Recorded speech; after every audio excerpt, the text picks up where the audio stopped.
Olá, boa noite, meus queridos.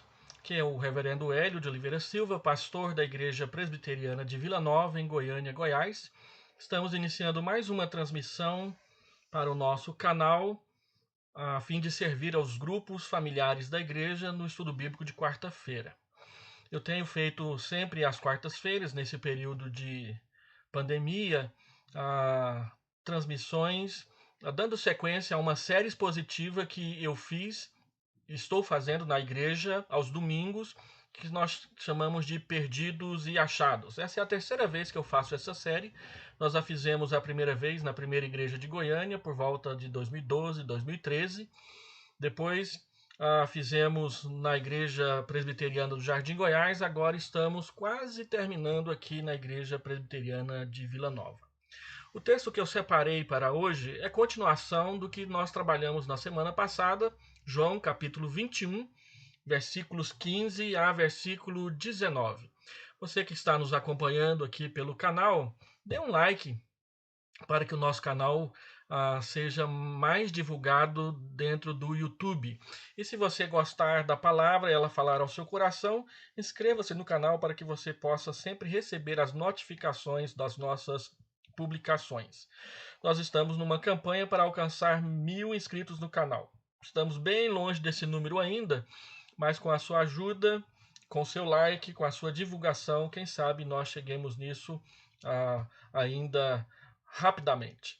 Então, abra sua Bíblia, acesse a sua Bíblia, João capítulo 21, versículo 15 a versículo 19. Eu quero ler esse texto para nós. Ele diz assim: Depois de terem comido, perguntou Jesus a Simão Pedro: Simão, filho de João, amas-me mais do que estes outros?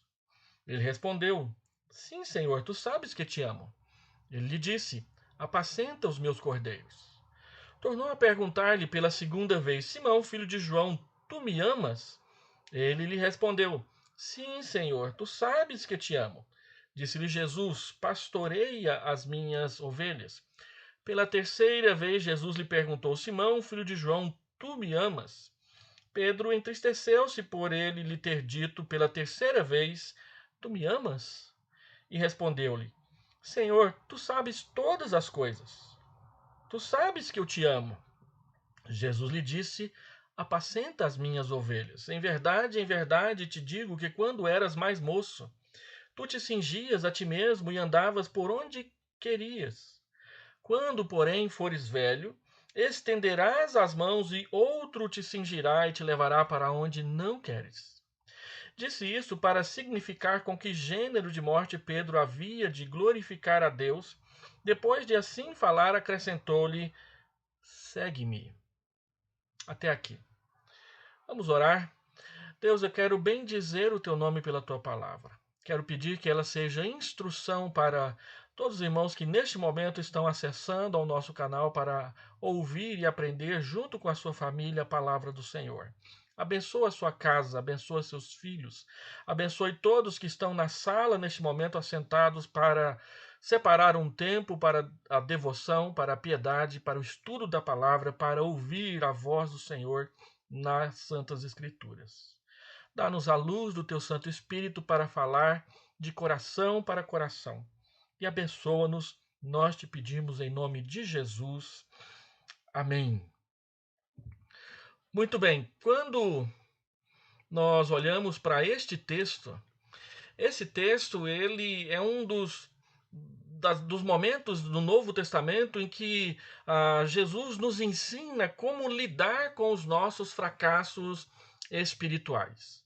Desde o início do capítulo, o Senhor Jesus vem mostrando isso, primeiro no encontro com os seus 7 discípulos ali, às margens do Mar da Galileia, do lago de Genezaré, quando ele lhes perguntou se eles tinham alguma coisa para comer e eles, depois de uma noite inteira de trabalho, disseram que não tinham nada. O Senhor Jesus orientou como a pescaria deveria ser feita e eles pescaram muitos peixes, e então, quando trouxeram os peixes, o Senhor Jesus os recebeu para um café da manhã. E naquele momento da pescaria, primeiro, quando o Senhor Jesus chegou, eles não o reconheceram. Depois, simplesmente por causa da pescaria, João disse: É o Senhor. E Pedro foi imediatamente ao encontro de Jesus, e os discípulos, os demais discípulos vieram e foram recebidos para tomar um café da manhã com o Senhor Jesus. O Senhor Jesus mostrou claramente para eles que nada nós podemos fazer sem a sua presença. E é exatamente a sua presença que nos fortalece para nós aprendermos a lidar com os nossos fracassos, com as nossas dúvidas, com os nossos medos, com as nossas ansiedades, seja em momento de pandemia, seja em qualquer outro momento de adversidade, de tribulação, de enfermidade. A presença de Jesus faz toda a diferença. Ela é exatamente aquilo que nós precisamos para poder continuar a exercer não só as nossas profissões para a glória de Deus, mas os nossos ministérios cristãos para servir uns aos outros e honrar o seu nome. Então, esse texto, ele marca profundamente a minha vida, sempre que me sinto um fracassado ou que o fracasso, o desânimo me atacam, eu gosto de ler, de meditar, de lembrar dessa conversa do Senhor Jesus com Pedro. Pela simples razão de que essa conversa de Jesus com Pedro abre para mim, para você, para todos nós, a possibilidade de recomeçar, não do zero, mas exatamente de onde eu caí, de onde você caiu, de onde nós caímos, para recomeçar. E assim, de onde paramos, de onde caímos, nos levantar e continuar seguindo com o nosso Senhor e Salvador Jesus. Esse texto nos ensina que Jesus não nos abandona por causa do seu teimoso amor para conosco pecadores. Um pastor sul-africano chamado Festo Kivengiri, lá na década de 80, ele escreveu um livro chamado Amor Ilimitado. Eu li esse livro. Pequenas meditações, também no Evangelho de João. E quando ele meditou nesse pequeno livreto dele a respeito do amor ilimitado do Senhor Jesus, ele diz que este amor de Jesus por nós, ele é tão forte que chega a ser até obstinado, e ele chama o amor de Jesus por nós de obstinado amor, um amor que não desiste nunca, que vai atrás, que busca as suas ovelhas dispersas, mesmo quando elas pecaram contra ele. Mas esse amor que não desiste mostra sempre que o Senhor Jesus nos visita nos nossos desertos, nas nossas desilusões, das desilusões da nossa vida, da nossa caminhada cristã, para trazer um novo alento e nos pastorear no caminho. Se você está cansado, se você está desanimado, se você está se sentindo um péssimo cristão, não tem conseguido dar um bom testemunho para a sua esposa, para os seus filhos, para os seus pais, para os seus irmãos.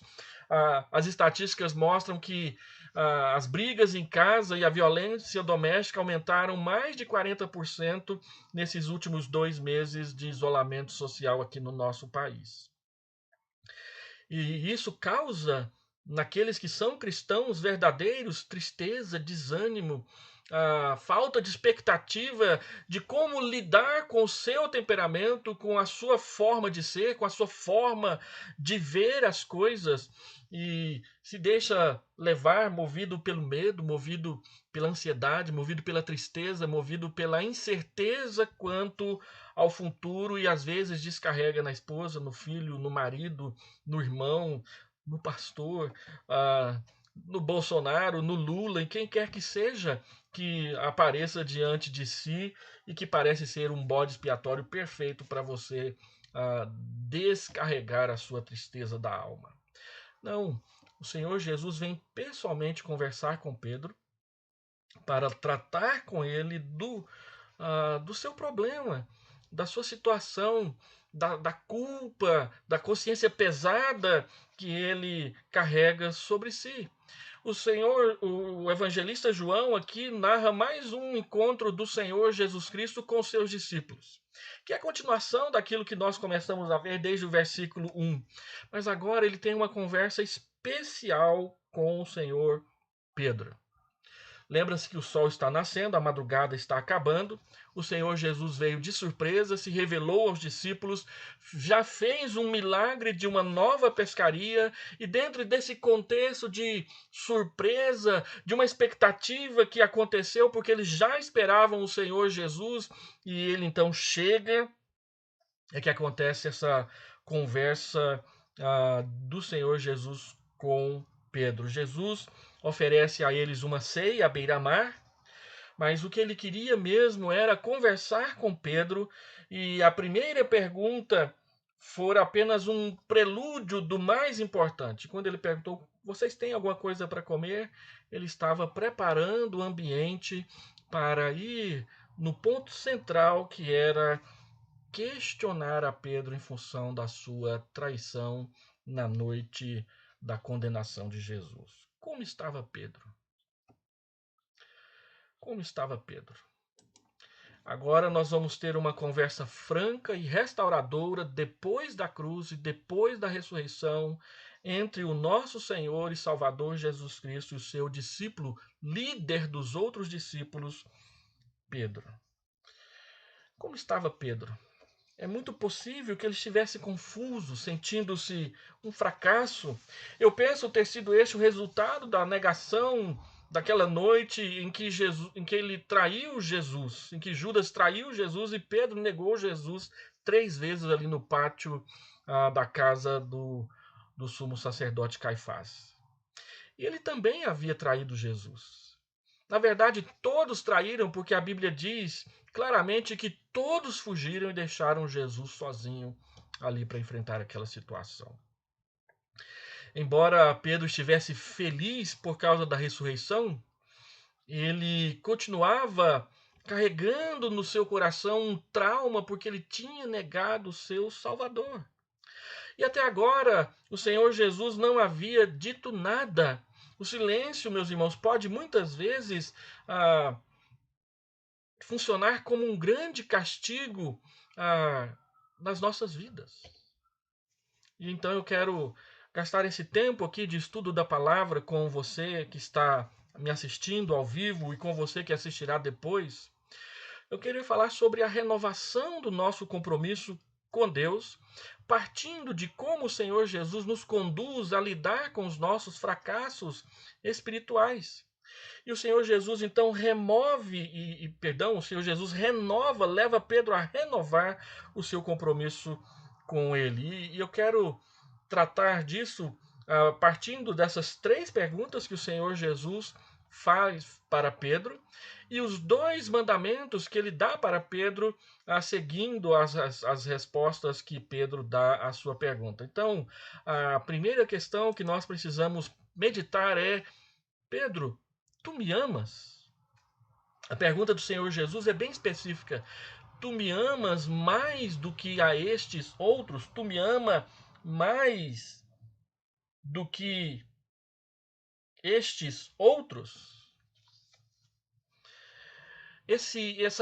Essas 3 perguntas de Jesus, elas querem nos mostrar que o nosso compromisso com Cristo, ele sempre foi, sempre será e sempre partirá de um compromisso de amor. Nós servimos a Jesus porque nós o amamos. Nós adoramos a Jesus porque nós o amamos. Nós atendemos à sua palavra, nós damos ofertas financeiras às igrejas, nós investimos nas missões mundiais e nas missões locais, nós plantamos novas igrejas porque nós amamos Jesus. Nós respondemos ao seu chamado, nós entregamos a ele a nossa vida. O nosso compromisso com Deus sempre é baseado no amor. Foi isso que Jesus falou para a igreja de Éfeso em Apocalipse 2. Eu elogio a sua firmeza doutrinária, eu elogio o fato de que você não suporta gente herege no seu meio, mas eu tenho contra você que abandonou o seu primeiro amor. Apocalipse capítulo 2. As perguntas de Jesus nos evangelhos após a ressurreição, voltamos novamente a esse ponto, são perguntas cruciais porque elas estabelecem mudanças, transformação e um novo jeito de olhar para a situação diante dos nossos olhos. São perguntas pastorais, porque o Senhor visa com elas restaurar a segurança, a aceitação e o perdão de Deus nas nossas vidas. Também porque nos levam a pensar diferentemente do que pensávamos antes. Todos são questionados e convencidos pela revelação da ressurreição. Por que choras? Do que vocês conversam pelo caminho? Por que vocês duvidam da ressurreição? Por que você só crê depois de me ver? O que vocês têm para me oferecer? Você me ama? O Senhor Jesus vai subindo com seus discípulos a um clímax que chega a ele nessa pergunta que ele faz para Pedro 3 vezes. Meus irmãos, então o Senhor Jesus experimenta Pedro. Tu me amas mais do que estes outros? Por que essa pergunta? Quem são esses outros na boca de Jesus aqui? Há duas possibilidades. A palavra aqui que é traduzida por outros, ou por estes, na verdade, a palavra que é traduzida por estes é a palavra tuton, que ela funciona como um neutro, ela pode tanto se referir a pessoas, quem, ou ele pode se referir a coisas, o que.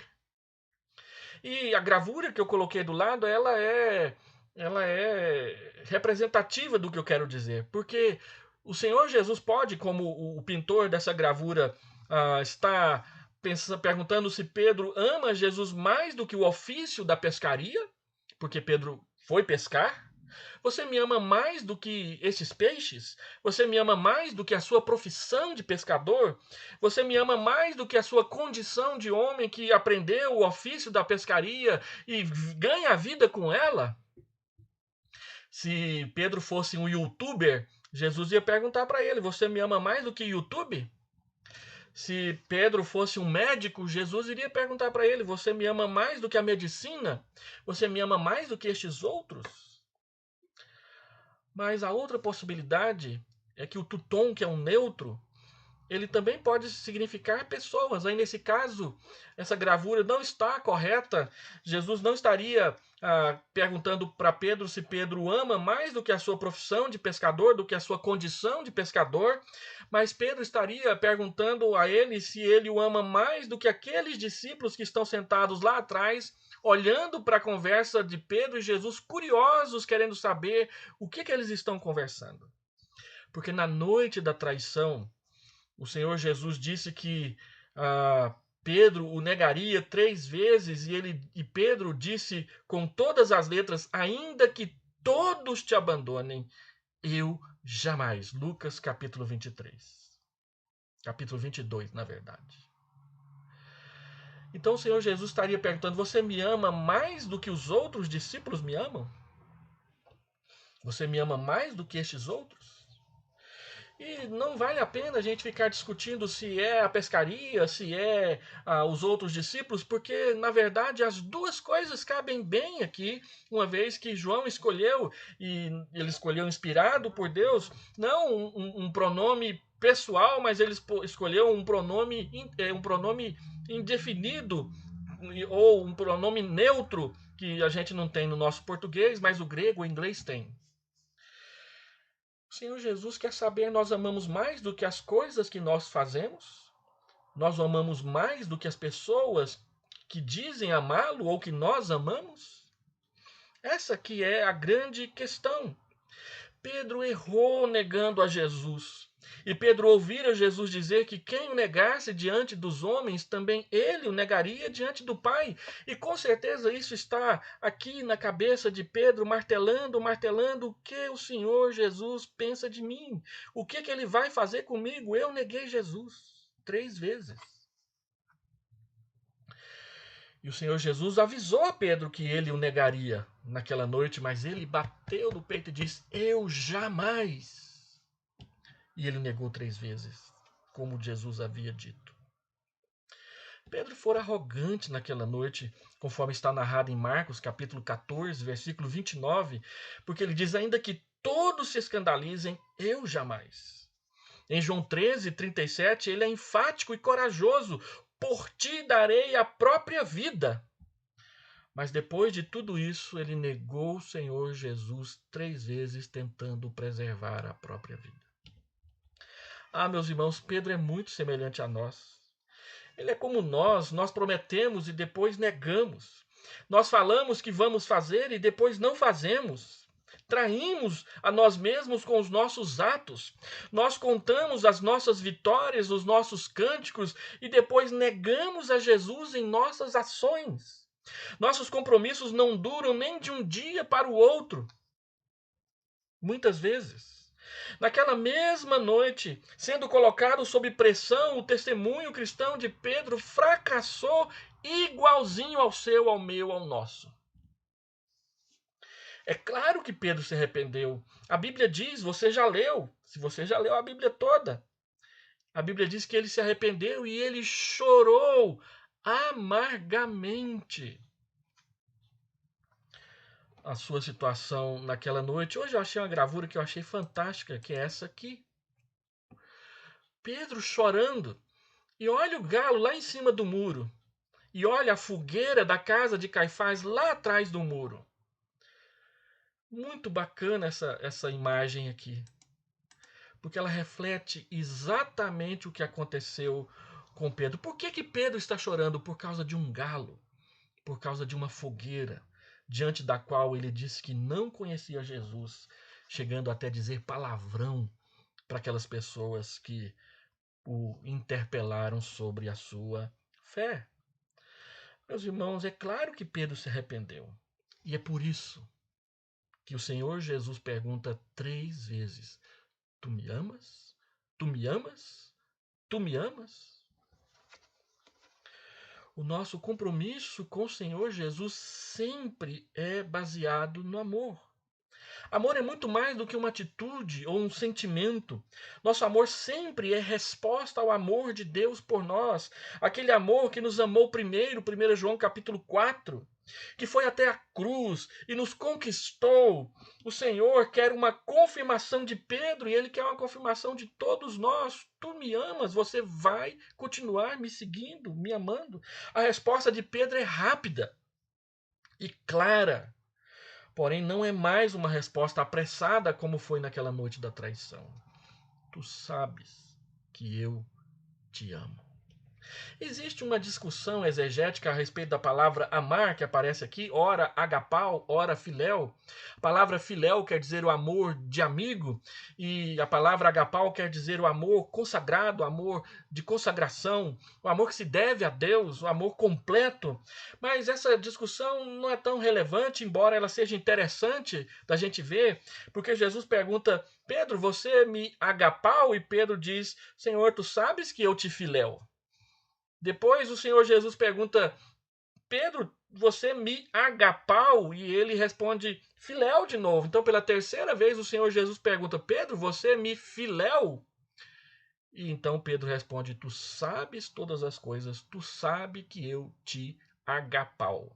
Agapau quer dizer amor, filéu quer dizer amor. Mas filéu quer dizer amor de irmão, filadelfia, amor de irmão.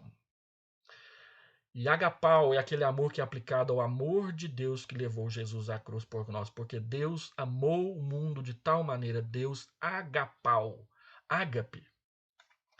Mas quando você lê o Novo Testamento, você encontra em alguns momentos a palavra amor, a palavra filéu e a palavra agapau sendo usadas um com o sentido do outro, de modo que João, que gosta às vezes de usar sentidos duplos para as palavras que ele usa, torna essa discussão não tão importante, ainda que é interessante aqui no texto. Mas a pergunta do Senhor Jesus, ela é clara: você me ama pessoalmente?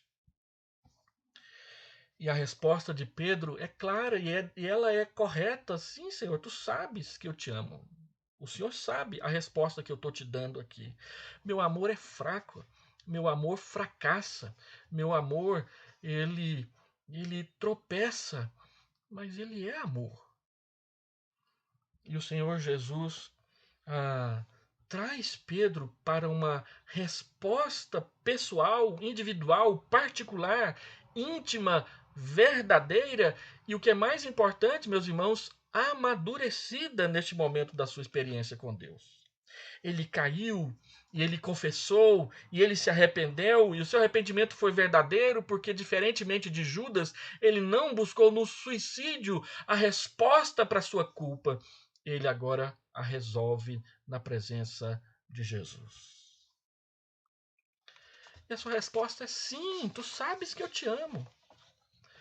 Pedro havia aprendido a lição, ele não se compara mais com os outros, ele não diz, eu te amo mais do que os outros, eu te amo mais do que a estes peixes. Ele diz simplesmente, tu sabes que eu te amo. Que é o que Jesus quer saber. Jesus não quer que nós fiquemos comparando o nosso amor com o amor dos outros. Jesus quer que nós manifestemos pessoalmente e integramente o nosso amor para com ele. Porque todas as vezes que nós comparamos o nosso amor com os dos outros, ou nós julgamos o nosso amor inferior, ou nós julgamos o amor dos outros inferiores. E isso atrapalha a nossa comunhão com Deus. E nos leva a julgar as pessoas. Não, não é para comparar o nosso amor que temos por Deus com o amor dos outros. É simplesmente para nós expressarmos, exercitarmos, consagrarmos o nosso amor a Jesus. Pedro agora olha para si mesmo como um no meio dos outros, não mais como alguém que é superior aos outros. Ainda que eles fracassem, eu jamais. E ele amargou o fracasso pessoalmente na sua vida. Pedro sabe que ele não é o melhor. Nós precisamos saber que não somos melhores do que ninguém. Então eu fico me perguntando, quanto o amor de Jesus precisa tocar o meu coração para que eu possa responder a essa pergunta que ele me faz: tu me amas? Meus irmãos, ao perguntar para nós, você me ama? Jesus está abrindo a porta para nós renovarmos o nosso compromisso com ele. Se o nosso compromisso está fraco, desanimado, apagando-se, ao responder sim, Senhor, tu sabes que eu te amo. Segundo, o Senhor Jesus, ouvindo a resposta de Pedro, lhe diz duas vezes: apacenta os meus cordeiros. Ele diz no versículo 15. Ele diz no versículo 16: pastoreia as minhas ovelhas. E ele diz novamente no versículo de número 17: apacenta as minhas ovelhas, cuida das minhas ovelhas. O que quer dizer que o nosso compromisso com Cristo é um compromisso de serviço. Quando o amor de Deus toma conta de nós, ele desemboca em serviço consagrado aos outros por amor a Deus. Jesus delega a Pedro a sua autoridade para cuidar dos seus seguidores, das suas ovelhas. Meus irmãos, o Senhor nos chama para trabalhar. Uma pergunta pode ser levantada aqui: como oferecer nosso amor em serviço a Jesus? Como eu posso demonstrar a Jesus que eu amo? E o Senhor Jesus diz: praticando esse amor com as minhas ovelhas, com os meus servos, com os seus irmãos e irmãs em Cristo, cuidando deles. Existe no nosso meio a questão do problema da presença física do Senhor Jesus. Achamos que seria muito mais fácil se ele estivesse aqui, e aí então nós poderíamos demonstrar o nosso amor diretamente para com ele. Mas ele não quer que seja assim nesse momento. Ele quer que nós manifestemos o nosso amor por ele, cuidando dos outros. E nós, da Igreja Presbiteriana de Vila Nova e de todas as outras igrejas do Brasil, precisamos nos perguntar se nesse período de pandemia nós estamos cuidando dos outros ou estamos somente preocupados em cuidar de nós mesmos. Há uma diferença muito grande nessa postura. A presença física de Jesus não está aqui, mas ele está. Nós não o vemos, às vezes nem o sentimos, mas nem por isso ele deixa de estar conosco, porque ele prometeu estar conosco todos os dias até a consumação do século. E ele sabe de tudo que acontece com a gente e ao redor de nós. Em Mateus 26, 31 a 46, o Senhor Jesus deixa claro que quem fizer a qualquer um dos seus pequeninos, qualquer obra boa, de serviço, de cuidado, de amparo ao necessitado, está fazendo para ele.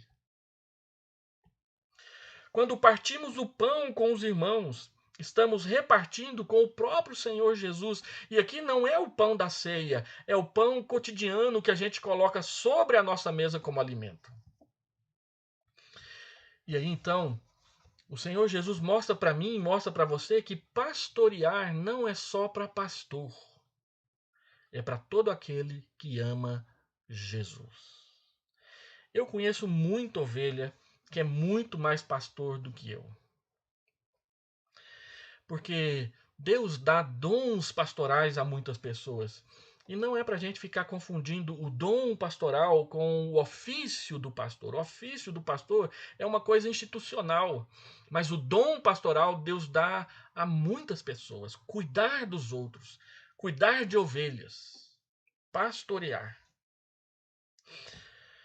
Eu creio sinceramente que nós pastoreamos uns aos outros quando os servimos com os nossos dons, talentos e bens. Quando manifestamos comunhão eficiente, conforme está escrito em Filemão, versículo 6, e isso acontece quando nós partimos o pão voluntariamente. Paulo diz que Filemão praticava uma comunhão eficiente porque pessoas eram consoladas por ele, pessoas eram reanimadas por ele, e pessoas se sentiam grande alegria por causa da companhia dele. Como que as pessoas se alegravam com a companhia de Filemão? Porque ele os servia, ele cuidava, ele ajudava necessitados. Então, quando e enquanto amarmos uns aos outros, as pessoas saberão que somos discípulos de Jesus Cristo. João capítulo 17, 21. Por sermos um, os outros saberão que nós pertencemos a Cristo. E eles perceberão a presença do pastor no meio das ovelhas. Apacentar é cuidar do rebanho, proteger e curar as suas feridas. E isso nós podemos fazer não só quando o pastor prega ou dá conselhos, mas quando nós mostramos afeto, presença, abraço, palavras de consolo na hora da tristeza e do luto, palavras de ânimo na hora da dúvida e do medo, desafio na hora da covardia. Quando uma igreja atravessa dificuldades, alguém precisa ficar e não fugir para cuidar dos feridos. Isso é amar a Jesus. Mudar de igreja como se muda de roupa suja, quer seja atraído por uma novidade ou traído por uma falsa amizade, não é ter compromisso sério com Jesus. Dietrich Bonhoeffer diz que a nossa comunhão só é verdadeira quando ela aprende a lidar com a desilusão. E eu já pastoreei muita gente desiludida com a igreja por causa de coisas pequenininhas que um esclarecimento, que um telefonema, que um pedido de perdão resolveria. Então, Deus nos chama para cuidar uns dos outros. Cuidar das ovelhas.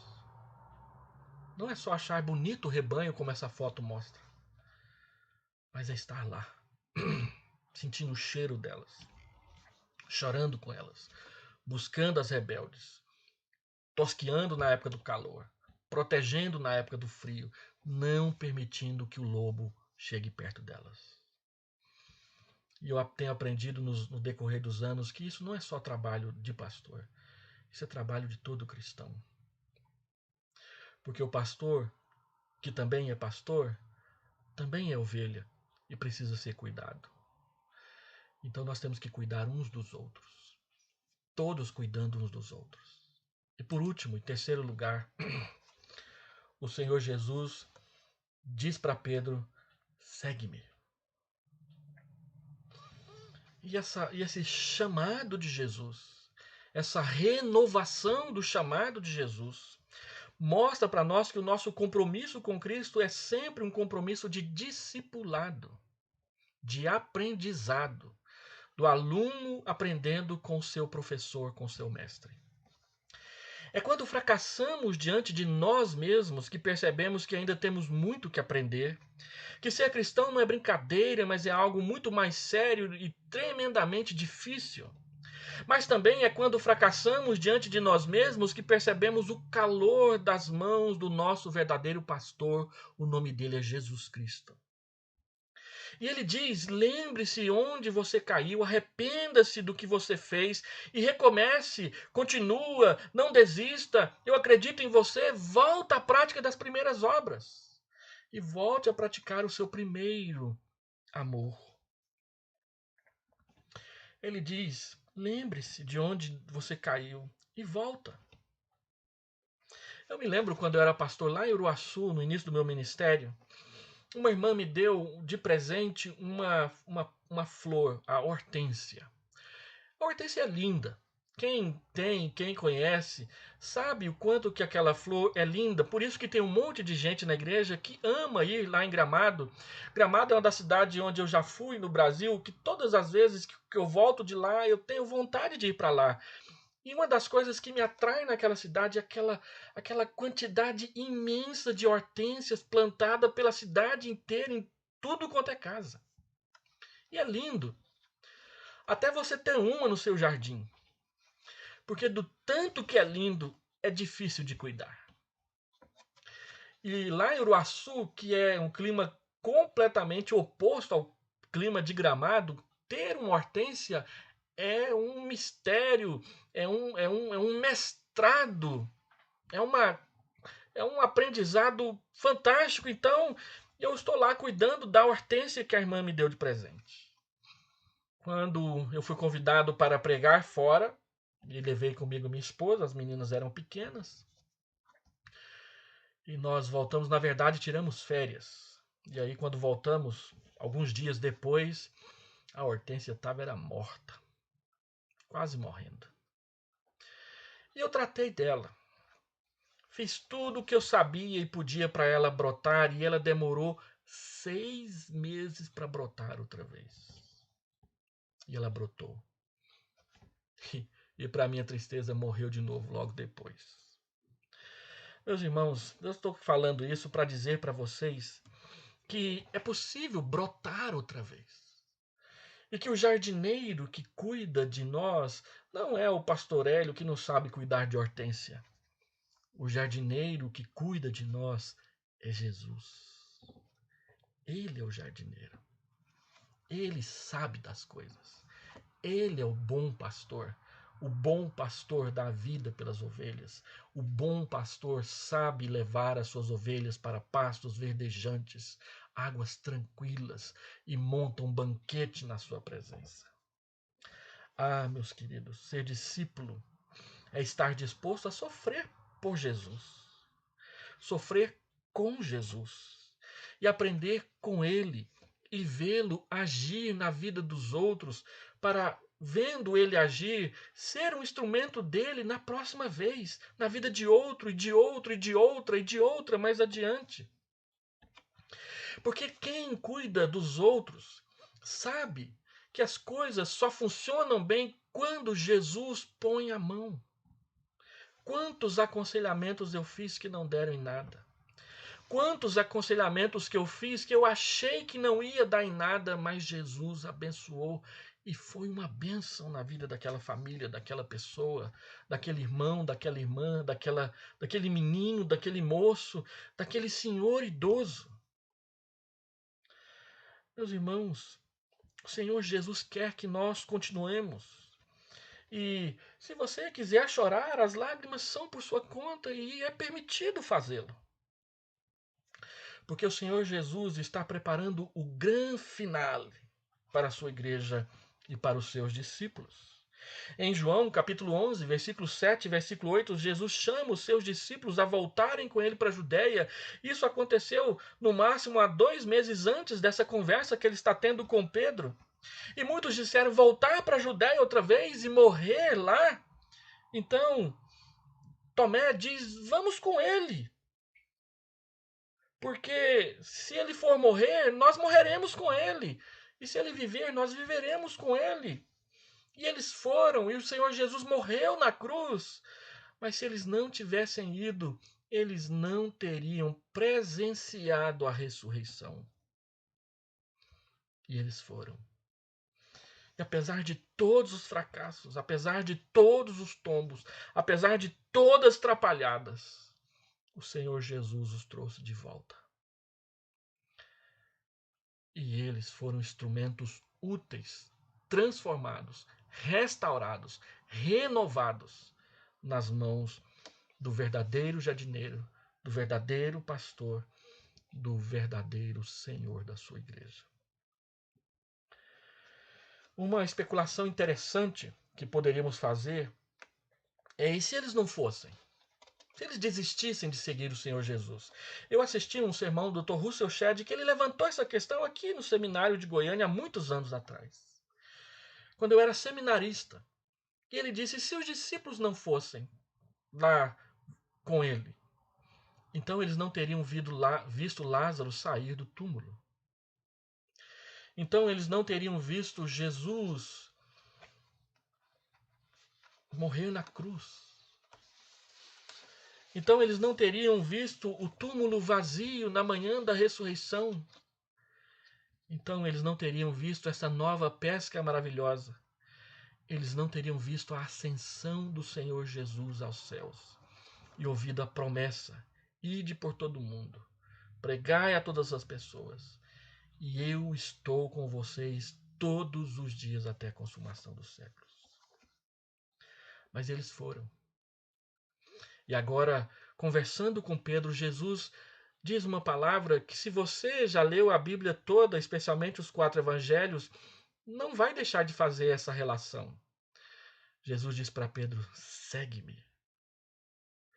3 anos e meio antes, neste mesmo lugar, o Senhor Jesus tinha dito a mesmíssima coisa para Pedro e aqueles discípulos. Você se lembra de ler? Vinde após mim, e eu farei de vocês pescadores de homens. Então Jesus pergunta: você me ama mais do que estes? Peixes? Pessoas? Segue-me. Ouça o chamado. Não simplesmente para ser pastor ou missionária, mas para seguir Jesus. Esse é o chamado. Seguir Jesus como médico, como engenheiro, como comerciante, como farmacêutico, como dona de casa, como marido, como esposa, como filho, como pai, como avô. Seguir Jesus é o mais fascinante projeto de vida de uma pessoa. É isso que nós cristãos cremos. Ao ouvir essa expressão, Pedro ouviu o eco de 3 anos antes. O Senhor Jesus faz o mesmo chamado no mesmo lugar: siga-me como um aprendiz, como um discípulo. Eu vou te ensinar. Há momentos que sustenta, meus irmãos, não é a nossa boa teologia, não é a companhia dos irmãos da igreja. Fiquei triste de ver que alguns irmãos não quiseram ir no culto presencial domingo passado porque acharam o anterior triste, sem graça. Ué, nós fomos na igreja para adorar quem? Não foi Jesus? Ou foi os irmãos? Meus irmãos, na hora da crise, na hora da dor, na hora de que ninguém está por perto, o que te sustenta, quem te sustenta, é Jesus, o Senhor. E a igreja, seja a igreja comunhão dos santos, seja a igreja reunida no templo, num culto público, ela o faz por causa de Jesus. Nós não vamos na igreja por causa dos outros. É bom encontrar com os outros, compartilhar a fé, abraçar o irmão, beijar o irmão, sentir o cheiro do irmão. Mas nada se compara a estar na presença de Jesus. É claro que você pode dizer assim: pastor, mas isso eu posso fazer em casa? Claro que pode. Mas jamais nós podemos reduzir o culto a simplesmente ver os irmãos. Porque não é. Não é mesmo. O culto é estar com os irmãos na presença de Jesus. Há momentos, meus irmãos, que na nossa vida a única coisa que nos sustenta são essas palavras: segue-me. Não desista. Não volte atrás. Não desanime. Não me negue. É isso que significa ser chamado por Jesus. não é o chamado para o ministério pastoral, mas é o chamado para andar com Jesus, seguir Jesus, ser discípulo de Jesus o resto da minha vida, da sua vida, da nossa vida. É no compromisso continuado que está o ganho das bênçãos e das almas, não na entrega ao fracasso. A bênção é para quem se envolve e se aproxima de Jesus. A bênção é para quem está disponível e não desiste. A bênção não é para quem está decepcionado com os outros ou consigo mesmo. Porque na decepção, muitos deixam de andar com Jesus. Ele nos chama para que insistamos e não nos afastemos, pois ele não desistiu de nos amar nunca. Nos versos 18 e 19, Jesus revela antecipadamente a Pedro como ele iria morrer e assim glorificar o nome de Jesus. E João escreve isso aí porque João escreveu o seu evangelho depois da morte de Pedro. É muito possível que João tenha escrito o seu evangelho depois do ano 70 depois de Cristo, depois inclusive da destruição de Jerusalém. E Pedro foi morto a mando de Nero e Nero morreu no ano 68. Então, João se lembra dessas palavras que Jesus disse para Pedro na sua presença e registra no seu evangelho uma profecia de Cristo a respeito da morte de Pedro. Pedro, conforme diz a tradição, morreu crucificado em Roma de cabeça para baixo a pedido dele, porque ele disse para os soldados que não era digno de morrer do mesmo jeito que Jesus tinha morrido, pois ele o havia traído. Essa questão é explorada naquele livro que depois virou filme, Quo Vadis. Quando a perseguição estoura em Roma, então Pedro foge e, segundo esse livro, que não é um livro inspirado, não sabemos se é um relato verídico, diz que o Senhor Jesus se encontra com Pedro na saída de Roma e pergunta: para onde você vai? E ele diz: estou fugindo da perseguição. E Jesus responde: então eu vou para Roma para morrer outra vez. Então Pedro se decide e volta e se entrega à perseguição. Mas isso é uma tradição, não sabemos se foi verídico.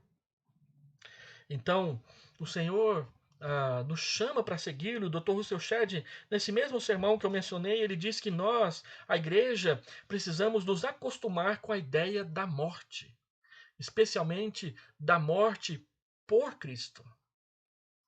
A igreja moderna foge desse pensamento, pois busca o conforto para os dias de hoje.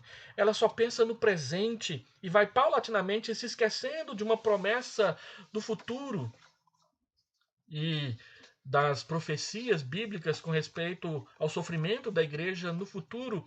Muitos de nós simplesmente oram: não quero estar lá, Senhor. Deixa para o meu filho, para o meu neto, para o meu bisneto, mas não para mim. Será que nós deveríamos pensar assim, orar dessa forma? Não era assim no primeiro século, quando a morte rondava as casas dos discípulos que viviam debaixo da perseguição estatal. Eles sabiam do que estava escrito em Mateus 16, 24 e 24, 24 e 25. Quem por minha causa perder a vida, achá-la-á.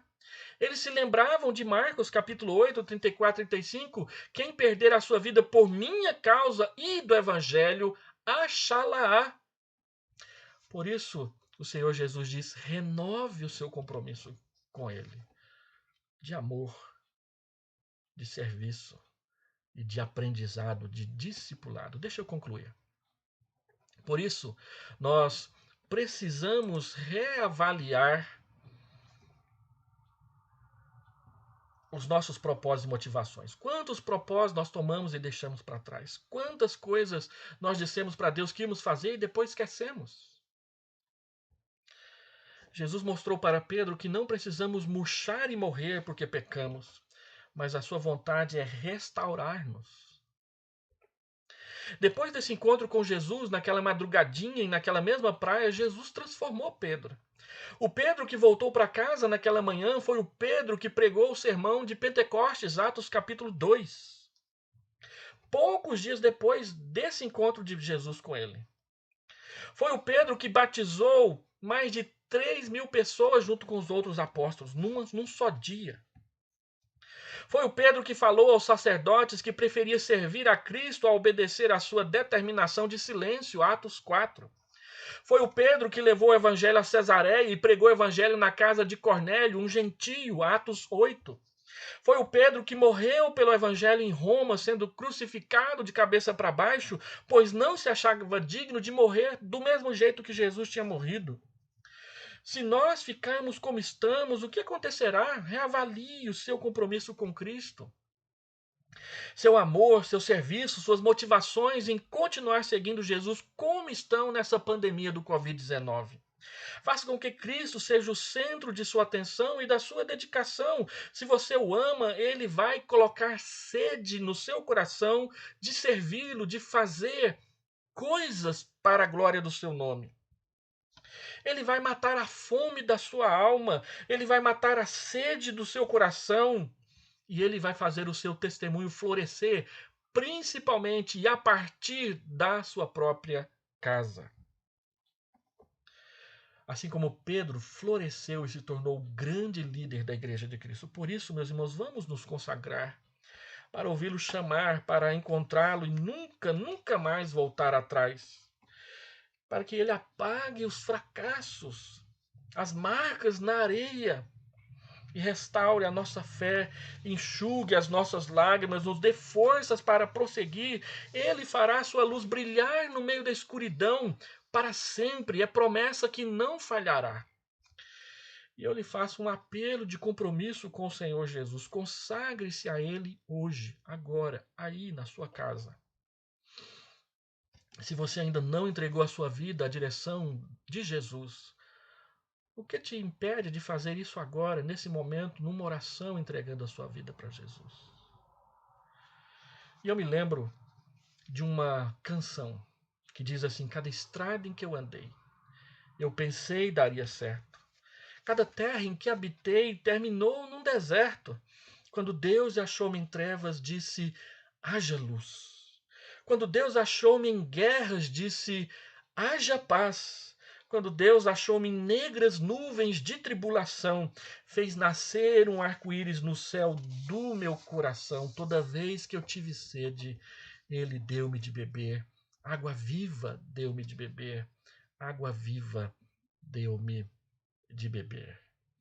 E antes de fazer a oração, eu gostaria de colocar para que os irmãos ouçam enquanto orem uma canção que os nossos irmãos Fred e César prepararam para nós hoje.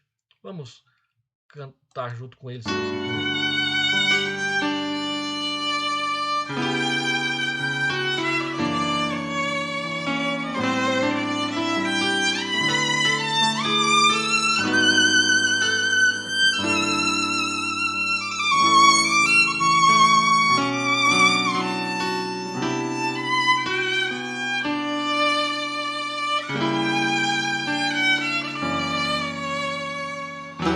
Obedecer o teu mandar, mal sabia o teu servo que estava prestes a viver a maior experiência que um homem poderá viver em sua frágil e humilde vida aqui. Apesar de ter ouvido do Senhor a não temer, andarmos sobre as águas duvidou.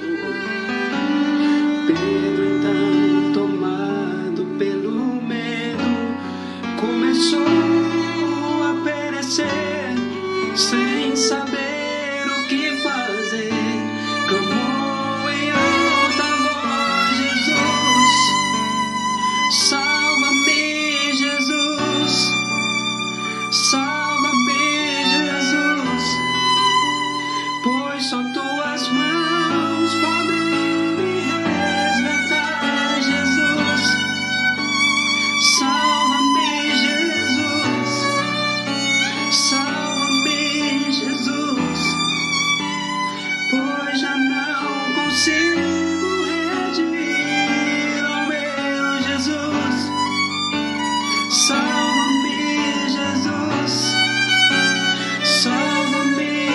Jesus, tua voz suave acalma e a tempestade, pois tu és Senhor Jesus.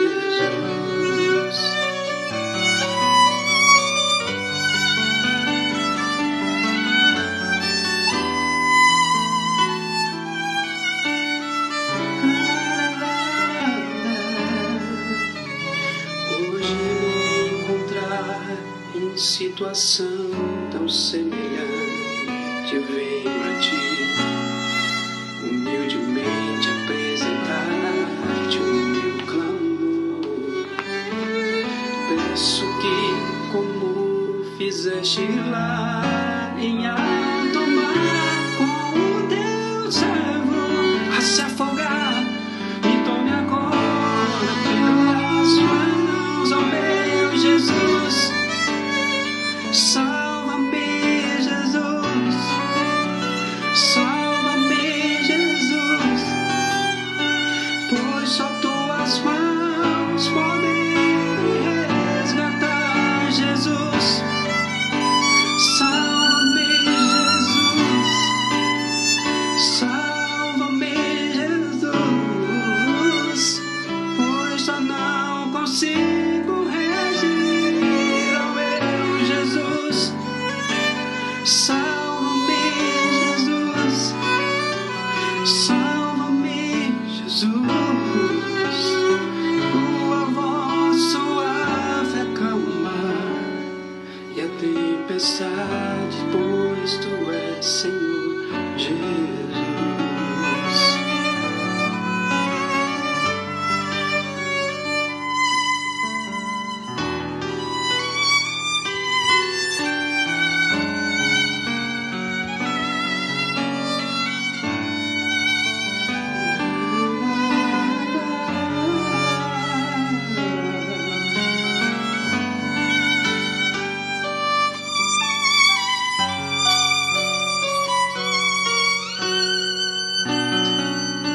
Salva-me, Jesus, pois só tuas mãos podem me resgatar, Jesus. Salva-me, Jesus. Salva-me, Jesus, pois eu não consigo regir, ó meu Jesus. Salva-me, Jesus. Salva-me, Jesus. Tua voz suave acalma e a tempestade, pois tu és Senhor Jesus.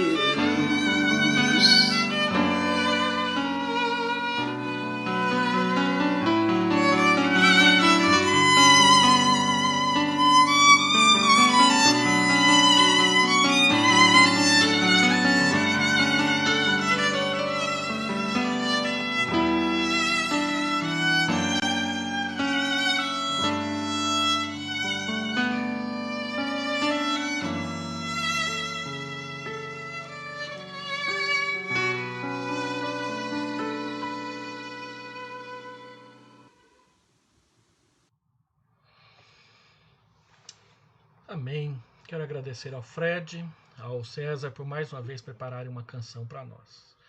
Vamos fazer uma oração. Pai amado, guarde-nos, enche-nos do teu amor. Nós queremos declarar que te amamos.